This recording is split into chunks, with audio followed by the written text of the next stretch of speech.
Fala pessoal, beleza? Eu sou o Fábio, sejam muito bem-vindos ao canal de Resenhas dos Perdidos no Tempo, onde a gente bate papo e troca ideia sobre quadrinhos, RPG e assuntos relacionados. Então, se liga aí que a resenha de hoje já vai começar e a gente vai continuar aqui a nossa exploração do Cultos Inomináveis, esse RPG baseado nos mitos de Cthulhu, mas com uma perspectiva um pouco diferente, colocando os jogadores no papel de cultistas e trazendo a ambientação para o mundo moderno, para o mundo atual. A gente está fazendo uma série sobre esse jogo para dar uma passada geral sobre o cenário, o sistema, tudo que foi interessante para vocês terem um panorama geral da história aqui, beleza? Se você está chegando agora, não entre em pânico, vou deixar aqui no card a nossa playlist exclusiva do Cultos Inomináveis para você refrescar a memória ou assistir a série desde o início, porque quem está ligado no movimento sabe que esse é o nosso terceiro vídeo já sobre o sistema do jogo aqui, né?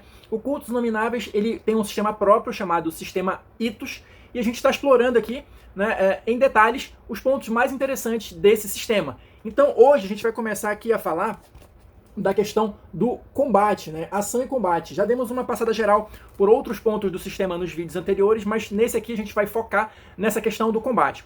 O sistema Itos, ele é um sistema genérico que ele tende ou se propõe a ser algo mais voltado para o lado narrativo. E a mesma coisa, essa mesma ideia é trazida aqui para o âmbito do combate. O que eu quero dizer com isso?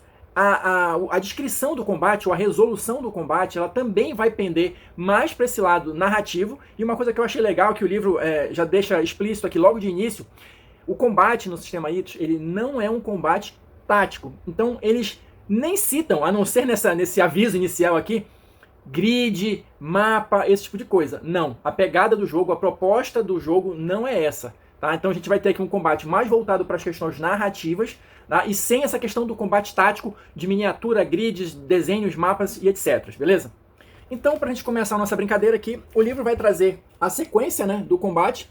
E aqui, nada de muito novo para quem está acostumado já com RPG. Aqui ele vai tratar mais ou menos de como você vai ordenar um turno de combate. Então ele começa aqui dizendo, se tem alguém que está desavisado, não está percebendo um ataque próximo, se tem uma emboscada, alguma coisa nesse sentido, esses personagens vão ter penalidades ali e tal no teste de iniciativa. Depois que essa situação for resolvida, se houver, todo mundo que está atento ali ao que vai acontecer testa a sua iniciativa e assim o turno vai se desenrolando. Nenhum mistério, nenhuma novidade aqui para quem já está acostumado com essa mecânica de combate em jogos de RPG. Mas tem uma coisa que eu acho interessante de comentar aqui no tocante à iniciativa, tá? Muito embora a mecânica da iniciativa também não seja muito diferente do que a gente está acostumado, todo mundo vai testar, quem tiver o maior resultado vai agir primeiro, quem conseguiu o maior resultado, se quiser, pode segurar um pouquinho, né, retroceder a ação, segurar ali e agir no momento em que ele achar mais apropriado, mas a partir do ponto em que ele faz isso, a nova ordem dele de ação vai ser aquele momento que ele escolheu agir. Ele não vai, de repente, vou retroceder aqui, vou segurar nesse turno e no próximo turno eu volto a ser o primeiro. Não. Se ele fizer isso, aquele ponto ali vai ser o ponto de iniciativa dele em todas as rodadas subsequentes. Mas o detalhe que eu achei mais interessante, na verdade, é o seguinte. A iniciativa, como é que vai ser esse teste? Você vai rolar uma quantidade de pontos que você tem em iniciativa, claro, que vai ser, na verdade, a soma do seu reflexo mais metade do seu intelecto. A iniciativa é uma das características que a gente viu lá no início, naquele ponto de criação de personagem, né? Então, a iniciativa é uma daquelas categorias, deixa eu só localizar aqui, que estava no passo 7, outras pontuações. Então, você vai já ter anotado na sua ficha qual é a sua iniciativa. Então, você vai fazer um teste normal, né? Aquele teste padrão do Itos com 3 dados, e a isso você vai somar a sua iniciativa. Só que o detalhe que eu achei interessante é justamente esse ponto da iniciativa ser reflexo mais metade do intelecto. Porque dá a ideia, ou o sistema tenta emular o fato de que a iniciativa não é só uma questão de agilidade, como geralmente a gente está acostumado a ver em vários outros RPGs. Ela é uma mistura, né, de agilidade com raciocínio rápido. Então, achei interessante essa pegada diferenciada, né, da iniciativa aqui no sistema Itos. Avançando, a gente vai passar aqui para a questão do ataque, né, diretamente. Afinal de contas, se a gente está falando de combate, tem que ter ataque. E aqui no sistema Itos, o ataque é meio que uma ação normal. Você vai fazer um teste padrão, claro, usando as habilidades que estejam de acordo ali com a situação, né, do combate.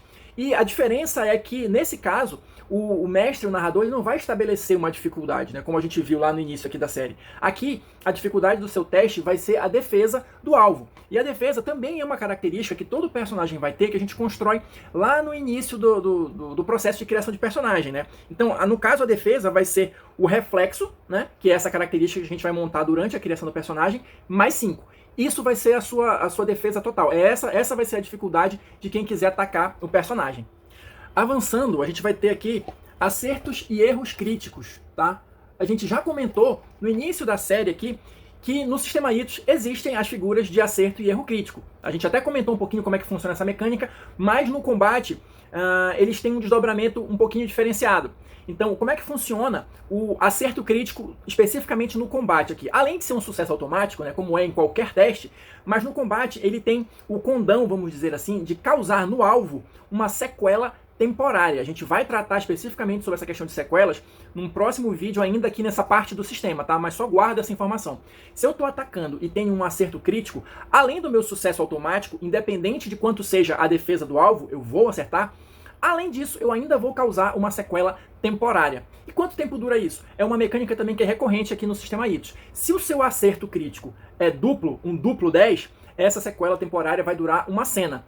Se o seu acerto crítico foi com um triplo 10, essa sequela temporária vai durar o resto da sessão de jogo, beleza? E o raciocínio contrário vai acontecer com o erro crítico.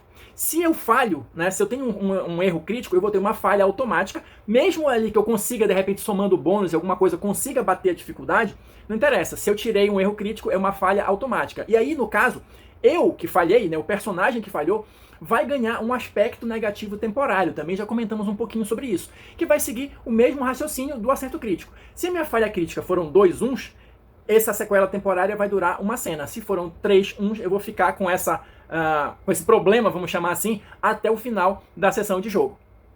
Mas tem um detalhe que é legal de comentar, porque assim, eu falei no início do vídeo que o sistema ITOS ele vai buscar, perseguir a ideia de um combate narrativo.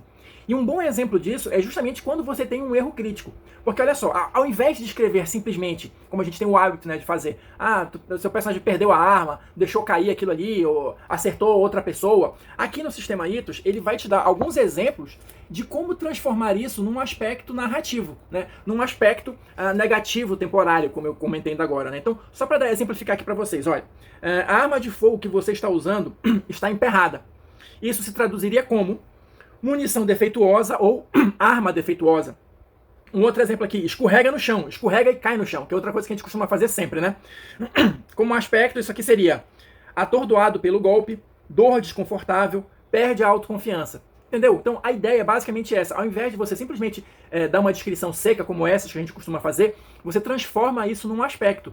Justamente porque também, como a gente já comentou aqui em outros vídeos, os aspectos eles são mecânicas centrais aqui no sistema ITOS. Então tudo ou quase tudo pode se tornar um aspecto, lembrando sempre que os aspectos negativos eles podem ser ativados pelo narrador para prejudicar, né, o jogador, para colocar ele numa situação ali mais complicada, ou por outros jogadores que queiram, por algum motivo que só as mesas e só as interações explicam, querer prejudicar alguém do seu próprio grupo. Mas enfim, é uma possibilidade, então você sempre tem que pensar nessa questão de descrever as coisas de forma que elas se tornem os aspectos que o livro tanto fala. Na sequência, o livro vai trazer aqui uma explicação sobre o dano do combate. Claro, se a gente está falando aqui de combate e tal, eu quero saber quanto dano eu vou dar naquela criatura desgraçada ou naquele cultista, não, no cultista não que sou eu, né? Naquele maldito herói que está tentando atrapalhar aqui o meu culto de alguma forma. Então, como é que funciona essa questão do dano no sistema ITOS aqui? Ele é bem interessante e diferente também, porque como é que vai funcionar aqui? O dano ele vai ser decidido na própria jogada de ataque. Você vai fazer a sua jogada de ataque normal, com aquela questão dos 3 dados que a gente já comentou, e aí, dependendo do tipo de arma que você está usando, você vai somar os dados relativos àquilo ali. Olha só, eu vou mostrar aqui a tabela que eu acho que fica mais claro de entender. Dependendo aqui, olha, o livro vai trazer uma tabela, deixa eu tentar aproximar aqui, dizendo qual é o tipo de dano de cada arma. Então, por exemplo, se você estiver atacando sem armas, o resultado, o dano, né, que você vai dar com esse tipo de ataque é o número do seu dado menor. Tá? Lembrando que no sistema ITOS é aquele esquema, a gente joga com 3 dados, um é considerado menor, um central e o outro maior. Então o esquema do dano funciona com base nesse raciocínio. Então, como eu falei, um ataque sem armas vai causar o dano do dado menor. Um ataque com armas brancas, por exemplo, e aqui ele vai dando os exemplos, tá? Espada, machado, bastão, tudo isso é na mesma categoria de armas brancas. Vai ser o resultado do maior dado, né? Do dado maior. Se for uma arma de fogo média, né? Rifle, espingarda, a soma do dado central e do dado maior. E se for uma arma de fogo grande, bazuca, metralhadora, granada, você vai somar os 3 dados. Então, tem essas categorias de dano aqui numa tabelinha simples, bem fácil de entender. É só você se acostumar, né, com esse raciocínio. Dependendo do tipo de arma, você vai ter a soma, né, de alguns dados, ou apenas um deles vai ser considerado como valor de dano. Tá? Além disso, tem o seguinte detalhe, tem o bônus de dano. Tá? se o seu ataque for bem sucedido, além desse dano que já vem de graça, vamos dizer assim, dependendo da arma que você está usando, você tem o bônus de dano. Isso aí, como é que vai funcionar? Você vai somar a sua habilidade em combate que estiver sendo usada, tá? Mas, no caso de ataques de armas brancas ou ataques de desarmados, você soma ainda a sua força e divide por 4, tá? O resultado dessa continha, você vai somar com o dano da arma, tá? O resultado dessa continha vai ser o seu bônus de dano que você vai somar ao dano da arma que está estabelecido aqui na tabelinha que eu acabei de mostrar, beleza? Ainda tem um outro detalhe, que como eu acabei de falar, os aspectos, eles sempre vão entrar em cena aqui no Itos, pelo que eu estou percebendo. E aqui no combate não seria diferente. Como é que vai funcionar isso aqui, mais ou menos? Você tem os aspectos positivos e negativos. Então, se você está atacando e ativa um aspecto positivo seu, que tenha relevância ali, que tenha a ver com aquela situação, você vai considerar o seu dano como se estivesse numa categoria superior. Então, por exemplo, no exemplo que eu acabei de falar aqui, se você estivesse atacando sem armas, que é essa primeira linha aqui da tabela, e eu ativar algum aspecto, eu vou considerar o dano como se eu estivesse usando esse imediatamente abaixo, que vai me dar um dano maior. E o mesmo raciocínio, o raciocínio inverso, vai ser feito se alguém ativar, né, um aspecto negativo seu. Você vai descer uma linha, né, e causar um dano, uma linha inferior do que você deveria causar, utilizando aqui a tabela de armas, beleza? E só para a gente fechar o raciocínio com essa questão dos aspectos, lembra que uma das formas de utilizar é que você pode afetar negativamente a rolagem de alguém. Então, por exemplo, se o narrador usa desse artifício para afetar negativamente a sua rolagem de ataque, tá? Isso pode resultar, no final das contas, num dano entre aspas, negativo. Tá? Porque só relembrando essa mecânica que a gente comentou em outro vídeo, o resultado do dado ele vai ser um modificador negativo. Então, dependendo do seu teste, ele realmente pode resultar no que seria, né, em princípio, um dano negativo, mas isso não existe.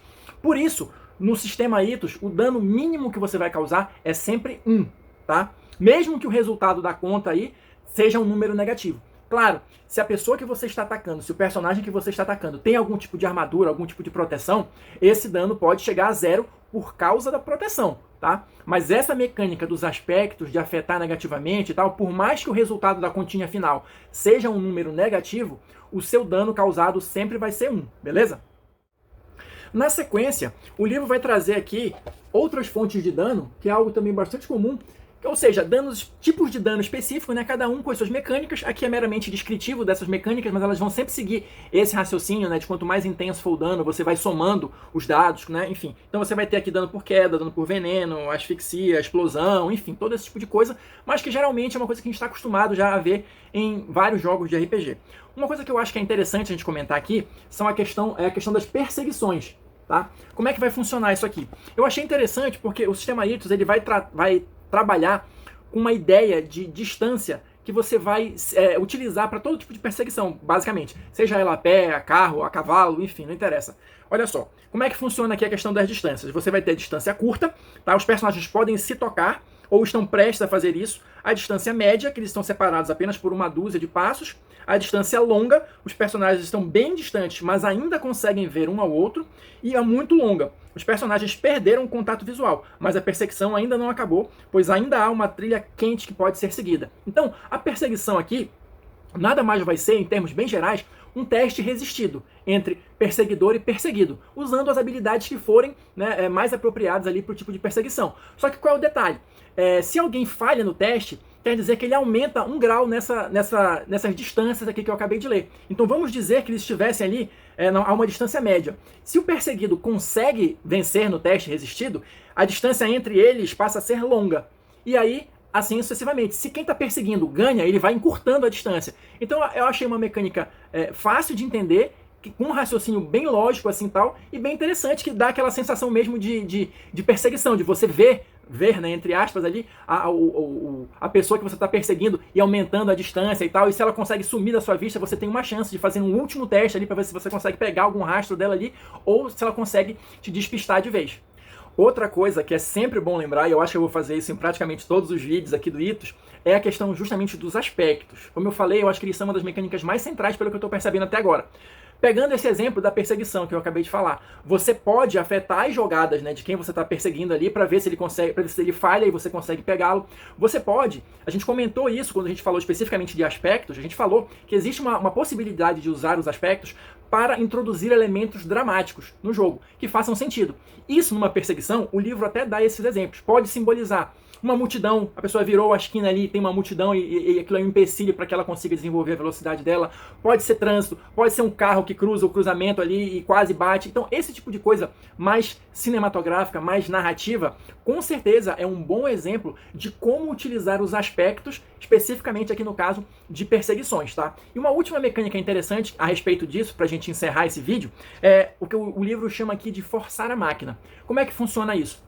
O livro parte do princípio que, mesmo estando em uma perseguição, você está ali seguindo os limites de velocidade e as regras de trânsito, vamos colocar dessa forma. Se você quiser forçar a máquina, é como se você passasse a dirigir de uma forma imprudente. É como não? É assim que funciona narrativamente falando. Então você ganha mais 3 no seu teste de bônus, tá? Para simbolizar a sua imprudência, vamos colocar dessa maneira. Mas se você fizer isso, se você forçar a máquina aí para ganhar esses mais 3 de bônus, você tem obrigatoriamente que ser bem sucedido num teste de dificuldade 15. Se você não for bem sucedido em bater esta dificuldade específica, significa que você perdeu o controle do carro ali, bateu, ou aconteceu alguma outra coisa que seja narrativamente relevante, mas que vai dar um fim à sua perseguição por conta da sua imprudência. Então é aquele negócio de jogar com a sorte, né? Você tem um bônus ali, mas você tem que bater uma dificuldade mais alta para conseguir ser bem sucedido. E assim, pessoal, só para a gente fechar esse capítulo, né, falando sobre o sistema, só relembrando aqui que cada uma dessas coisas que eu falei, no livro, ele sempre traz vários exemplos ali que realmente tornam bem mais fácil de você compreender a mecânica. Ela faz sentido, mas às vezes quando você lê da primeira vez você fica meio confuso, tá? Mas aí ao ler o exemplo, com certeza ajuda a esclarecer e você passa a entender melhor um pouquinho a coisa, beleza? Então a gente vai ficando por aqui, ainda não terminamos de falar sobre o sistema ITOS. No próximo vídeo a gente vai começar a falar sobre a saúde, né? Pontos de vida e esse tipo de coisa dos personagens. Então quem assistiu até aqui, muito obrigado. Deixa aí seu like, seu dislike, seu comentário, que é sempre importante. O que vocês estão achando aí das mecânicas do sistema ITOS? E a gente se encontra na próxima resenha.